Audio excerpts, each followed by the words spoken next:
What happens when Africa's leaders unite to tackle one of the region's biggest crises? Rwandan President Kagame is in Tanzania for a summit that could change the future of Eastern Congo. With tensions rising and lives at stake, this meeting is more than just a diplomatic talk. It's a chance to make peace a reality.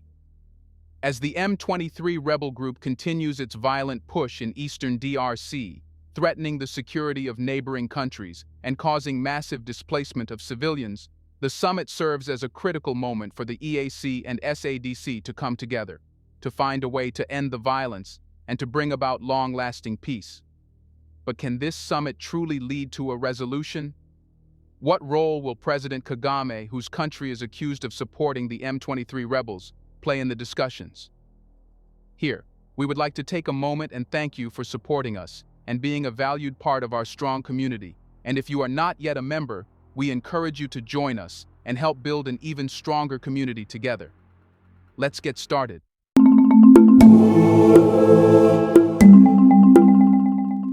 The primary goal of the summit in Dar es Salaam is straightforward yet critical: to address the ongoing conflict in the Eastern Democratic Republic of Congo (DRC) and find a way to stop the M23 rebels from further destabilizing the region. Over the past few months, the M23 group, a rebel faction that has long fought for control over territories in eastern DRC, has made significant territorial gains. One of the most alarming developments has been the capture of Goma, a key city in the region. Goma serves not only as a major urban center, but also as a vital economic and strategic hub, making its loss to the rebels a devastating blow to both the DRC government and the region as a whole. M23 rebels in the Democratic Republic of Congo say that they have captured the eastern city of Goma after days of heavy fighting with government forces and UN peacekeepers. The M23 militia is backed by neighboring Rwanda, and the United Nations has warned of a major humanitarian crisis. Thousands of civilians have already fled across the border into Rwanda. There are reports that troops from the two neighboring countries have been fighting at each other or firing at each other across the border. Goma is the biggest city in eastern Congo, home to around 1.7 million residents, as well as displaced people. But the M23 group's advance doesn't stop at Goma. The rebels have pushed deeper into other territories, threatening to extend their control even further. This escalation has intensified the urgency of the summit. It's clear that if the violence continues unchecked, it could spill over into neighboring countries, putting the entire Great Lakes region at risk. With tensions running high and civilians bearing the brunt of the conflict, the summit serves as a crucial moment to halt the advancing rebels and prevent further escalation. However, the summit is not solely focused on putting a stop to the M23 rebellion.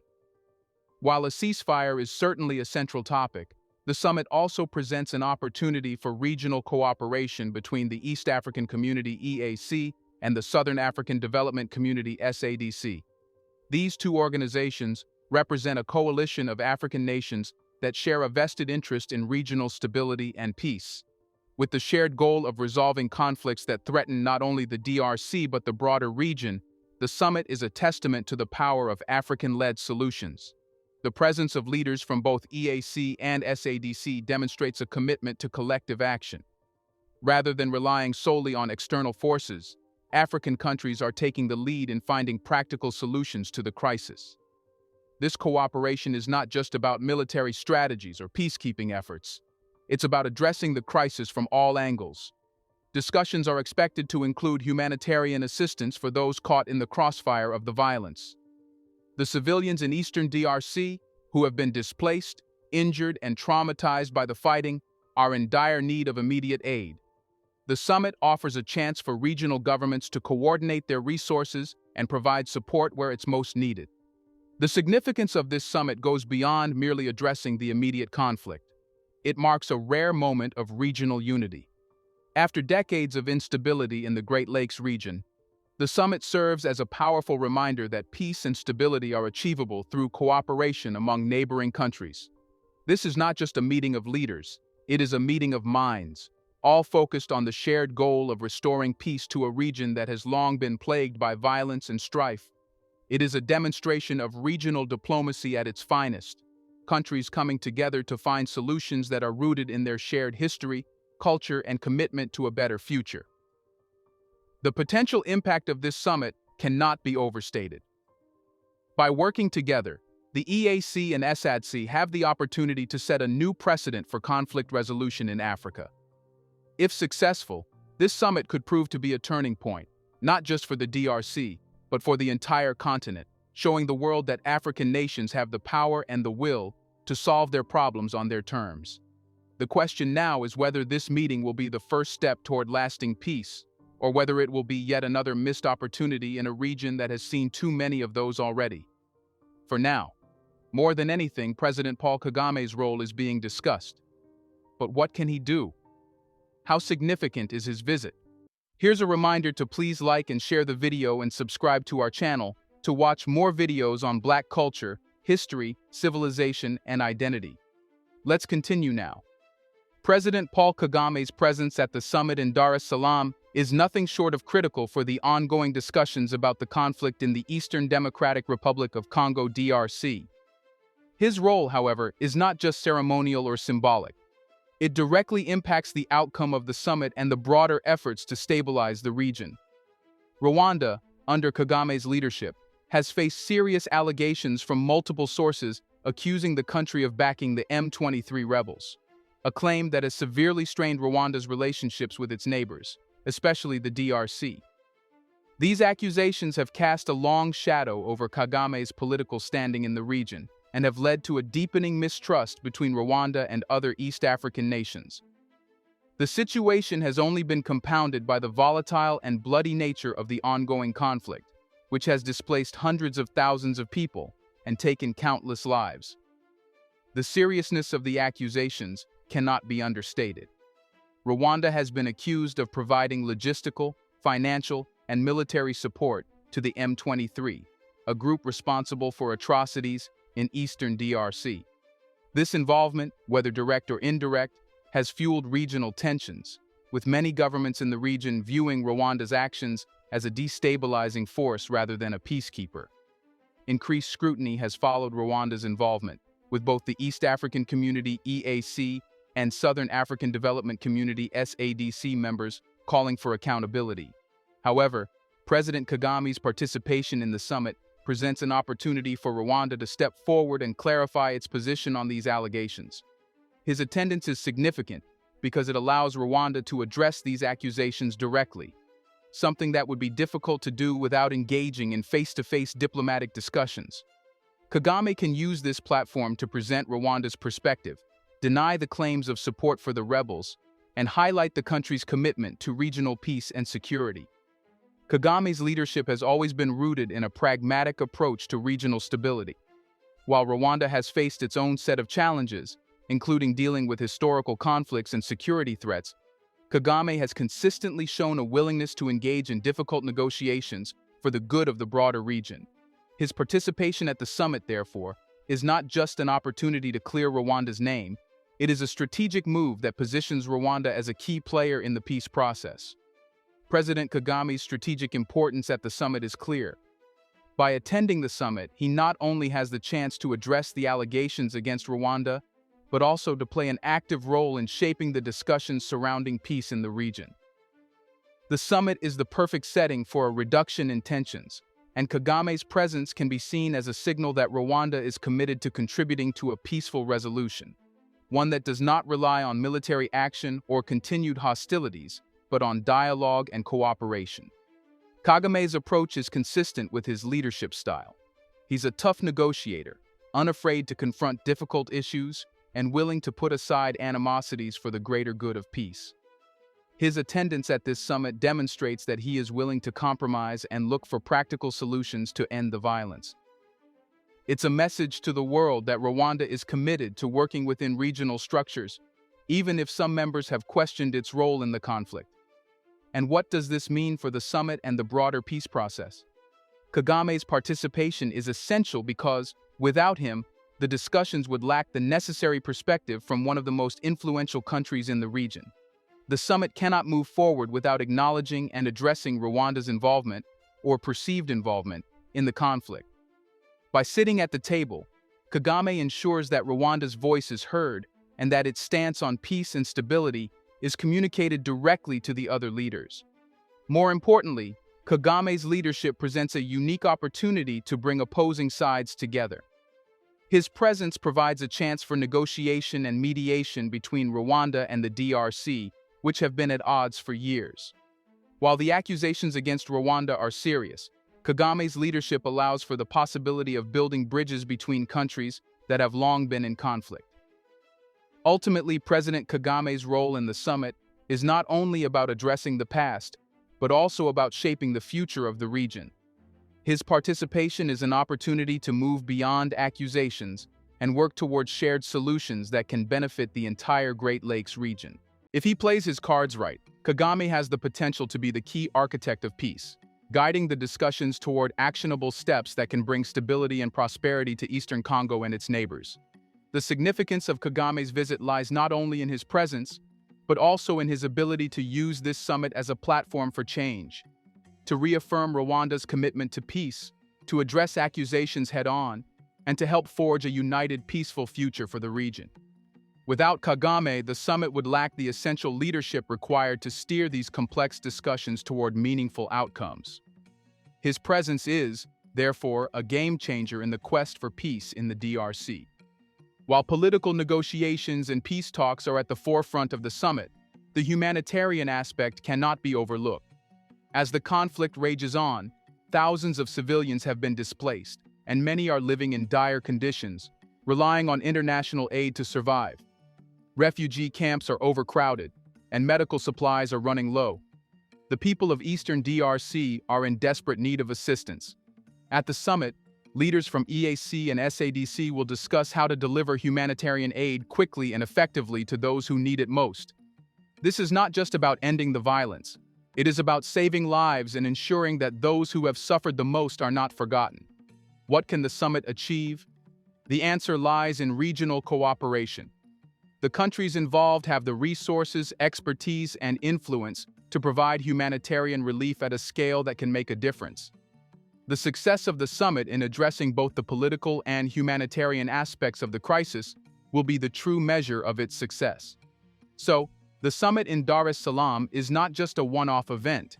It is part of a larger effort to establish sustainable peace in the region. The discussions that take place will lay the groundwork for future peacekeeping efforts and ensure that the region does not fall back into violence. However, peace is not something that can be achieved overnight.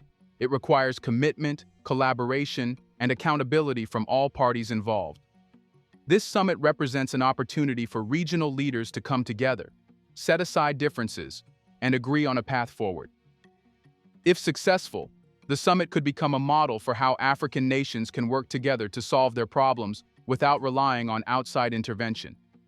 Here the question is, what is the ultimate solution to this conflict?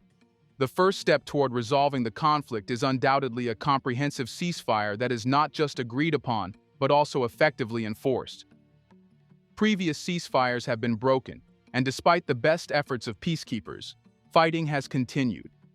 For a ceasefire to work, it must involve all parties in the conflict, including the M23 rebels, the Democratic Republic of Congo government, and neighboring countries that may be indirectly involved.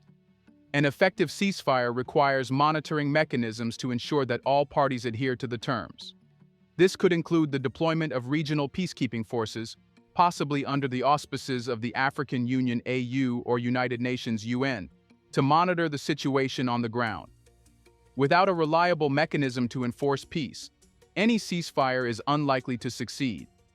Once a ceasefire is established, inclusive peace talks must follow. It's crucial that all parties, including the M23 rebels, the Democratic Republic of Congo government, and representatives from affected communities, are part of these discussions. Excluding any of the key stakeholders could result in resentment and make peace harder to achieve.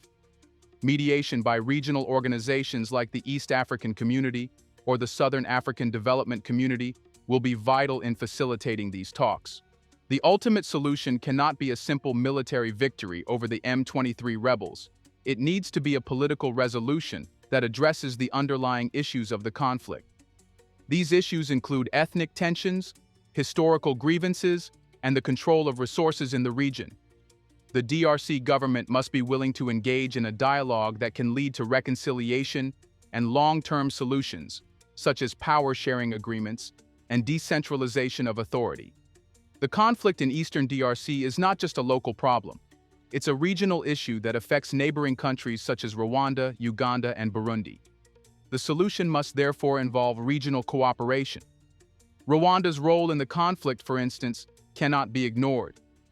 While Rwanda denies supporting the M23 rebels, tensions between Rwanda and DRC have been a key factor in perpetuating the violence.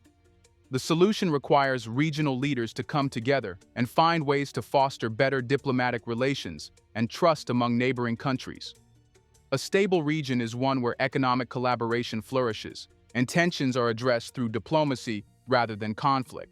The EAC and SADC have a major role to play in this, as they have the potential to foster not just peacekeeping efforts but also economic development and trade between nations. By improving regional economic ties, countries in the Great Lakes region can build interdependence that makes conflict less likely. In addition to the political and military solutions, the humanitarian aspect of the crisis cannot be overlooked. The conflict has displaced hundreds of thousands of people and left many without food, shelter, or basic medical care. The solution must include a massive humanitarian response, providing essential relief to those who have been caught in the crossfire. Long-term recovery will also involve reconstruction efforts to rebuild communities, infrastructure, and economies destroyed by years of violence. This can only be achieved through cooperation between international donors, local governments, and non-governmental organizations and NGOs. Rebuilding the region and offering opportunities for displaced individuals to return home will be vital in achieving sustainable peace. Finally, the solution must address the root causes of the conflict. The violence in eastern DRC is not just about the M23 rebels or the DRC government. It's about a complex web of historical, ethnic, and economic factors. These include the legacy of colonialism, the struggle over mineral resources, and ethnic divisions that have been exploited by armed groups over the years. A lasting solution will require addressing these systemic issues through education, dialogue, and reconciliation. Communities in eastern DRC must be able to coexist peacefully, and this will require the support of international partners, who must help foster a culture of peace and unity in the region. So, in the end, the solution to the conflict in eastern DRC will not come from a single action, but from a combination of efforts aimed at de-escalating violence, engaging in meaningful dialogue, and addressing the region's deep-rooted issues. It requires a holistic approach that includes political, military, humanitarian, and economic strategies, all working in tandem to create a peaceful, stable, and prosperous future for the people of the Great Lakes region. The path to peace will be long and fraught with challenges, but the summit in Tanzania represents an important first step toward crafting a comprehensive solution that can finally bring an end to one of Africa's longest-running conflicts. What solution do you think this conflict needs? Are we close to a solution or not? Let us know in the comments section. What will happen if the conflict doesn't end? Do you want to watch more videos like this one? If so, subscribe to our channel and press the bell icon next to it. We have decided to bring videos on something nobody talks about: the Black culture, civilization, history, and evidence about how glorious Blacks have been. Thanks for watching, and until the next video, stay tuned.